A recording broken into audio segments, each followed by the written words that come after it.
आर्हत वाङ्मय में कहा गया है, भोगामिष दोष विसन्ने ही निश्चेयस बुद्धि वच्चत्थे बालेय मंदिए मूढ़े बज्झई मच्छियाव खेलम। भोग और योग ये दो शब्द हैं। भोग के प्रति सामान्य आदमी का आकर्षण रहता है। हम शरीरधारी हैं और शरीर को टिकाए रखने का प्रयास भी करते हैं। शरीर को टिकाए रखने के लिए पदार्थों का भोग भी आवश्यक होता है। खाना भी एक भोग हो सकता है। इस रूप में पदार्थों का सेवन करना जरूरी भी हो जाता है। ध्यातव्य बात यह है कि जिस पदार्थ सेवन के साथ आसक्ति जुड़ जाती है वह तो भोग, और बिना आसक्ति के पदार्थों का काम में लेना जो होता है वह है उपयोग। साधना यह है कि भोग से बचें, उपयोग आवश्यकता अनुसार करना होता है। उपभोग और उपयोग भी कहा जा सकता है। उपभोग से बचें, पदार्थों का उपयोग करना हो सकता है। आसक्ति के साथ पदार्थों का सेवन उपभोग, और बिना आसक्ति के आवश्यकतानुसार पदार्थों का सेवन उपयोग। शास्त्रकार ने कहा कि भोग में निमग्न व्यक्ति, भोगासक्त व्यक्ति, भोग में निमग्न व्यक्ति बंध जाता है, चिपक जाता है। जैसे मक्खी श्लेष्म में चिपक जाती है, उसका शरीर श्लेष्म से चिपक जाता है। जो ही मक्खी श्लेष्म के ऊपर गई और वह चिपक जाती है। इसी प्रकार हमारी आत्मा पर कर्म चिपक जाते हैं जब आदमी आसक्ति के साथ पदार्थों का सेवन करता है। आदमी भोग से योग की ओर आगे बढ़े, योग साधना की ओर आगे बढ़े। योग साधना, भोग को छोड़ने का प्रयास करे, योग की दिशा में, योग साधना की दिशा में आगे बढ़ने का यत्न करें। जो हम योग साधना में आगे बढ़ेंगे त्यों आध्यात्मिकता से ओतप्रोत हो सकेंगे। इंद्रिय विषय, शब्द, रूप, गंध, रस और स्पर्श, इनमें जो आसक्त होता है उसकी आत्मा कर्मों से चिपक जाती है, कर्म उसकी आत्मा के चिपक जाते हैं। मानव जीवन मिला है, इसमें मान लो भोगों का जीवन जी लिया तो मानव जीवन का कोई बढ़िया उपयोग नहीं हुआ। और भोग एक बार अच्छे लग सकते हैं परंतु आत्मा की दृष्टि से वे अकल्याणकारी हो सकते हैं। बाह्य आनंद पदार्थों में, विषय भोगों में आ सकता है, पर यह बाह्य आनंद है पे अकल्याणकारी बनता है। शास्त्र में कहा गया,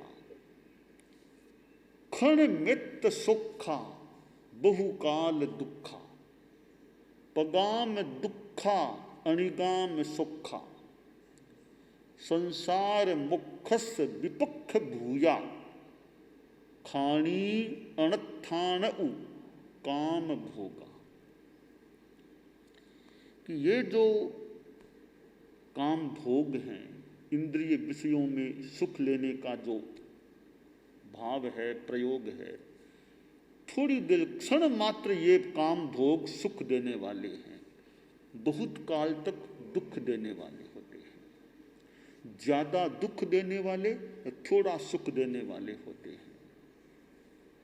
और संसार से मुक्ति के तो ये विरोधी हैं। संसार से मुक्ति नहीं हो सकती काम भोगों से, इनके आसक्तिपूर्ण आसेवन से। तो अनर्थों की खान है ये काम भोग।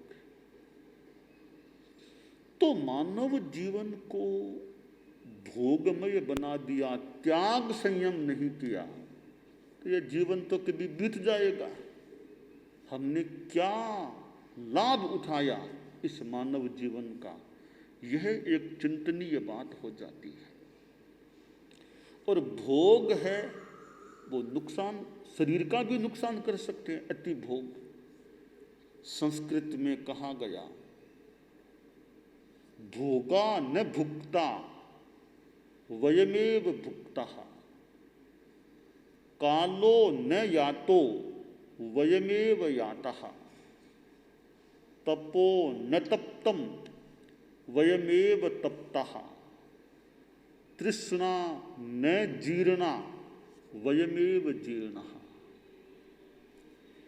कि भोगों को क्या भोगा, भोग क्या भोगे, भोगों ने हमको भोग लिया।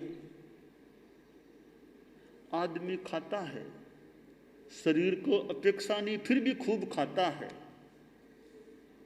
तो खाने में एक बार मान लो जिह्वा को, मन को आनंद मिल सकता है, फिर शरीर का नुकसान होता है तब।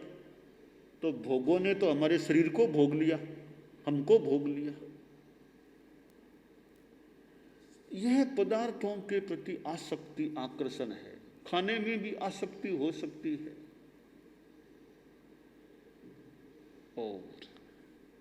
और भी इंद्रिय विषयों के सेवन में आसक्ति हो सकती है। तो कवि ने कहा, भोगों को हमने क्या भोगा, हमने क्या भोगा नहीं भोगा, भोगों ने हमको भोग लिया। आदमी शराब पीता है, अच्छा लग सकता है शराब पीना कि मस्ती आ जाए।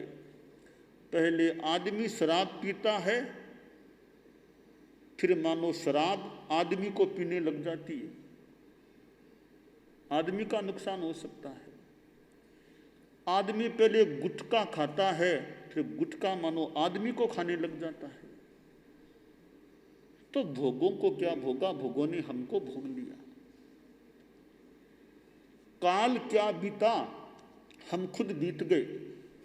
बचपन था, बचपन गया, जवानी आ गई, जवानी गई, फिर किसी को, लोगों को बुढ़ापा आ गया।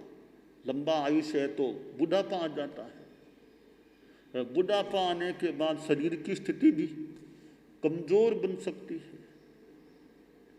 और बुढ़ापा आ गया, अब वापस तो वो जवानी का समय, वो तो इस जीवन में तो आ नहीं सकता। एक बुढ़िया जा रही थी, कमर यूं, शरीर झुका हुआ था, गर्दन झुकी हुई थी, लाठी के सहारे झुकी हुई चल रही थी। एक पड़ोस का बच्चा मिल गया, मनोविनोद के रूप में बोला, बुढ़िया माँ इतनी झुकी हुई चल रही हो, क्या चीज गुम हो गई, तुम क्या खोज रही हो, यूं इतनी झुक करके क्या खोज रही हो, मजाक विनोद के रूप में कहा। तो बुढ़िया भी थोड़ी विनोद स्वभाव की थी, कहा बेटा मेरी एक चीज गुम हो, मेरा मोती गुम हो गया, उस मोती को यूं झुकी हुई मैं खोज रही हूं, मेरा मोती गुम हो गया। बुढ़िया बोली, उसका संस्कृत भाषा में कहा गया है उसको गतम में यौवन मौक्तिकम, कि बेटा मेरा जवानी रूपी मोती चला गया, गुम हो गया, उसको मैं खोज रही हूँ, जवानी मेरी कहाँ चली गई। तो अब जवानी तो वापिस इस जीवन में वो समय तो आने वाला नहीं है। फिर यह भले सोच लो, ते ही नो दिवसा गतः, ते ही नो दिवसा गतः, हमारे वे दिन अब चले गए। वृद्ध आदमी याद करे कि मैं बच्चा था, यूँ खेलता कूदता, यूँ स्कूल जाता, माता पिता का मुझे कितना प्यार मिलता था। अब तो माता पिता तो रहे ही नहीं, वो मेरा बचपन का समय था, वे दिन मेरे चले गए। फिर मैं जवान हुआ, व्यापार आदि किया, खूब घुमा, इधर गया उधर गया, काम किया, अब तो बूढ़ा हो गया, वे दिन मेरे चले गए। तो वृद्धावस्था में बचपन और जवानी को याद भले कर लें कि वे दिन चले गए, वो चले गए, वे तो लौट कर आने वाले नहीं हैं। अब चिंतन का विषय यह है कि भी मैंने बचपन में क्या किया, जवानी में क्या किया, मैंने जवानी का उपयोग क्या किया। अच्छा उपयोग किया तब तो मन में संतोष की मैंने अच्छा काम किया है अपनी जवानी में। अच्छा काम नहीं किया और ऐसे ही कुछ अवांछनीय कार्यों में जवानी को बिता दिया, तो एक अफसोस की बात हो सकती है कि मेरी जवानी आई चली गई, मैंने विशेष कोई लाभ उसका नहीं उठाया। तो ये भोग है, इसी में जीवन जा रहा है, या इसकी प्रधानता में जीवन जा रहा है, या हम इस जीवन का कोई अच्छा आध्यात्मिक धार्मिक दृष्टि से लाभ भी उठा रहे हैं। जीवन का लक्ष्य क्या भोग ही है? हमने यह जीवन पाया है, जन्मे हैं मानव के रूप में, क्या भोग ही इस जिंदगी का लक्ष्य है क्या? गीत में कहा गया है, भोग ही क्या जिंदगी का लक्ष्य है, भोग ही क्या जिंदगी का लक्ष्य है,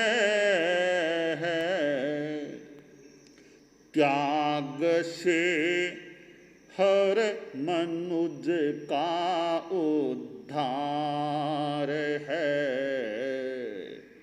त्याग से हर मनुज का उद्धार है।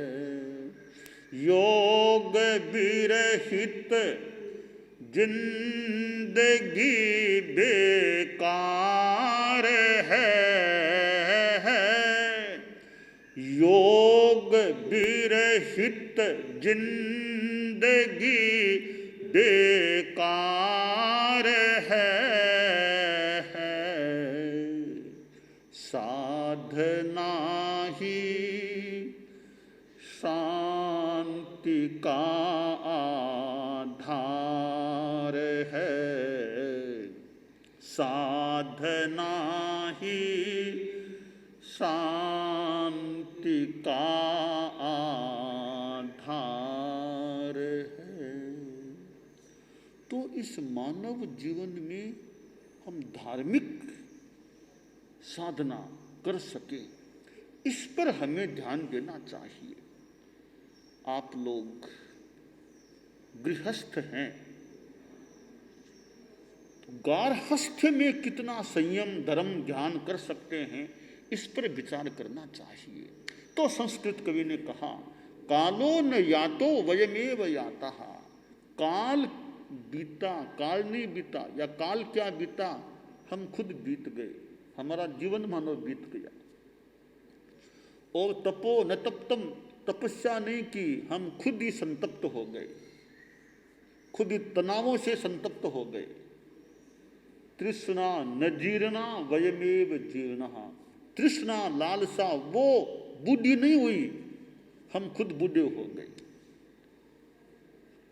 तो भोग और योग दो शब्द हमारे सामने हैं, एक भोग दूसरा योग, दो खांचे, एक भोग एक योग। हम चिंतन कर सकते हैं, आप लोग चिंतन कर सकते हैं कि मेरे जीवन में भोग कितना हुआ है और योग साधना कितनी हुई है। भोग प्रधान जीवन रहा है या योग साधना भी जीवन में चली है। खैर, अतीत में जो हुआ सो हुआ, अतीत में जो भी हुआ अतीतम व्यतीतम भी मान लें।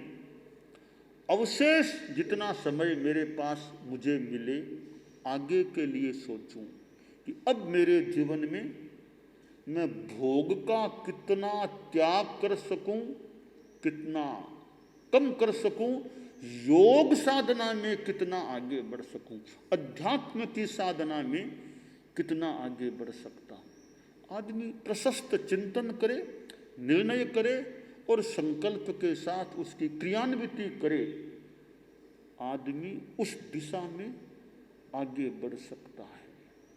अब योग किस रूप में किया जाए, भोग किस रूप में छोड़ा जाए, अनेक बिंदु इनके बन सकते हैं।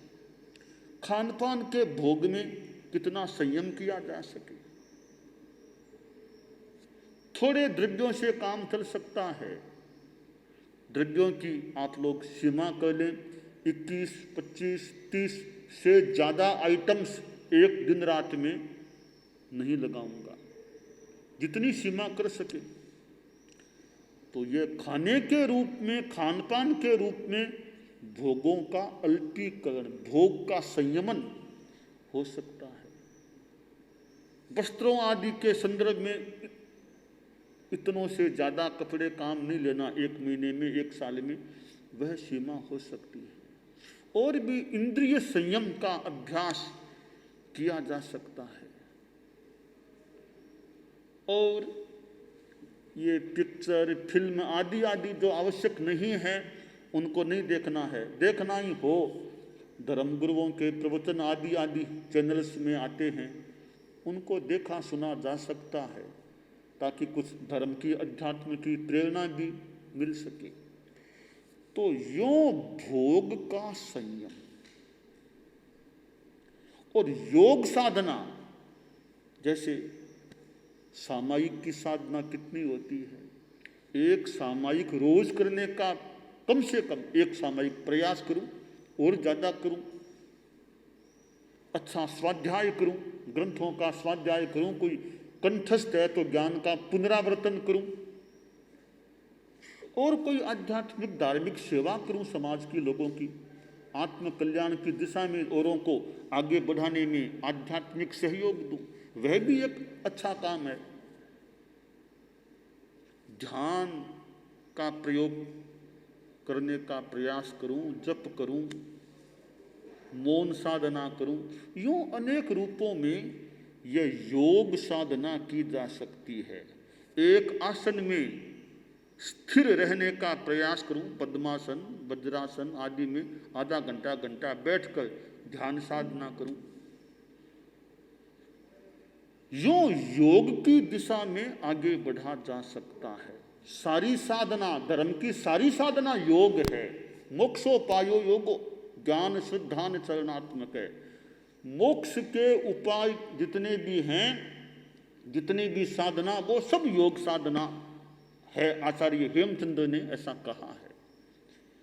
तो हम और आप लोग जो गार्हस्थ्य में हैं, क्योंकि गार्हस्थ्य का जीवन है, वहाँ भोग भी चलता है, सांसारिक काम काज, व्यापार व्यवसाय आदि आदि चीज़ें चलती हैं, सावध्य काम भी चलते हैं। यह सावध्य की जो दुनिया है, सावध्य मतलब शय अवध्य, शय यानी सहित, अवध्य यानी पाप, तो पाप सहित प्रवृत्तियां हैं गृहस्थ जीवन में, सांसारिक काम हैं, करने जरूरी भी होते हैं गृहस्थों के लिए, फिर भी आखिर सावध्य सावध्य हैं। तो सावध्य की दुनिया में रहते हुए निर्वध्य काम कितना किया जा सके, निष्पाप धर्म की साधना कितनी की जा सके। पानी में रहते हुए कमल निर्लेप रह सकता है, तो सावध्य के जगत में रहते हुए, सावध्य के जीवन में रहते हुए कितना निर्वध्य यानी धर्म निष्पापता की साधना की जा सके, उसका अन्वेषण करना चाहिए, उस पर विचार करना चाहिए, उसका प्रयास करना चाहिए। धर्म गुरु संदेश देते हैं, धर्मोपदेश देते हैं। परम पूज्य भिक्षु स्वामी आचार्य भिक्षु हमारे धर्म संघ के प्रथम आचार्य हुए। उन्होंने कितना साहित्य भी रचा है, मानो कितना एक ज्ञान देने का प्रयास किया है। परम पूज्य गुरुदेव तुलसी ने कितना साहित्य रचा है, कितना प्रवचन उन्होंने जीवन में किया है, यानी एक धर्म का संदेश उपदेश देने का प्रयास किया। परम पूज्य आचार्य महाप्रज्ञ कितना उनका साहित्य है, विपुल मात्रा में साहित्य है, कितने उनके प्रवचन कैसेट आदि आदि में सुरक्षित हैं। तो एक धर्म का संदेश दिया है। तो धर्म गुरु धर्म का संदेश देते हैं, उपदेश देते हैं। उस संदेश उपदेश को हम लोग, आप लोग अब जीवन में कितना उतार सकें, यह खास बात है। गृहस्थ जीवन में भी धर्म करने का अधिकार है, और तो क्या।